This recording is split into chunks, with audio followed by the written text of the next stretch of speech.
বগুড়ার শিবগঞ্জের কিচক এলাকায় লিমা বেগম নামে এক গৃহবধূর রহস্যজনক মৃত্যু হয়েছে।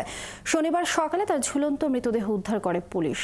নিহতের শরীরে কয়েকটি আঘাতের চিহ্ন রয়েছে। পরিবারের দাবি, লিমাকে পরিকল্পিতভাবে হত্যা করেছে তার স্বামী মাসুদ রানা। এদিকে পুলিশ বলছে, ময়নাতদন্তের প্রতিবেদন পেলেই নিশ্চিত হওয়া যাবে এটি হত্যা না আত্মহত্যা। এস.এম. বাবু সাইদের তথ্য ছবিতে প্রতিবেদন। লিমার মৃত্যুতে আহাজারি থামছে না পরিবারের। স্বজনদের দাবি, নির্যাতন করে পরিকল্পিতভাবে লিমাকে হত্যা করেছে তার স্বামী মাসুদ রানা। স্বজনরা জানান, 1 বছর আগে লিমার অনুমতি ছাড়াই আরেকটি বিয়ে করে মাসুদ। এ নিয়ে প্রায় লিমার সঙ্গে ঝগড়া হতো। এরই জেরে শুক্রবার রাতে ঝগড়ার এক পর্যায়ে লিমাকে মারধর করে রানা। গলার দড়ি দেওয়া দেখিনি, কিছু দেখিনি। ওরা কত গলার দড়ি দিয়ে মরছে, গলার দড়ি দিয়ে মরছে। হাতে রক কেন কাটলো? 2 হাতেতেই রক কাটছে। আপনার হচ্ছে যে বটি আছে, ওটি সাইডে বটি উপরে আছে। আপনার পাও এক হাঁটু মনে করেন, আপনি পায়ের লোক কাটছে, এক হাঁটু মনে করেন, এক পাও ন্যাংরাই করে দিচ্ছে। আম্মু এখন বাসায় আসলো, তো আব্বু একটু ওই মায়ের ওইটি যাবার খুঁজলো।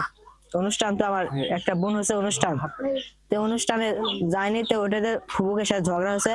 শনিবার সকালে শিবগঞ্জের কিচক এলাকার রানার বাড়ি থেকে লিমার ঝুলন্ত মরদেহ উদ্ধার করে পুলিশ।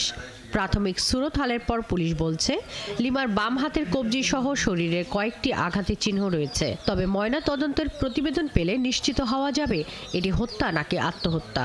লাশের বাম হাতে কিছুটা আঘাতের চিহ্ন আছে এবং তার মেয়ে আছে, একটা ছেলেও আছে। একটা ছেলে আমি জিজ্ঞাসা করলাম যে তাদের নাকি পরিবারের সাথে, তার স্বামীর সাথে ঝগড়া হয়েছে, মোবাইল কথা হয়েছে।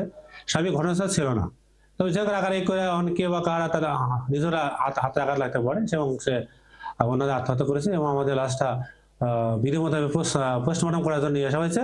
1.5 যুগ আগে শিবগঞ্জের মহাস্থানগড়ে লিমা বেগমের সাথে বিয়ে হয় একই উপজেলার কিচক এলাকার দিনমজুর রানার সাথে। তাদের সংসারে এক ছেলে ও এক মেয়ে রয়েছে। শাকিলা শম্পা, 71।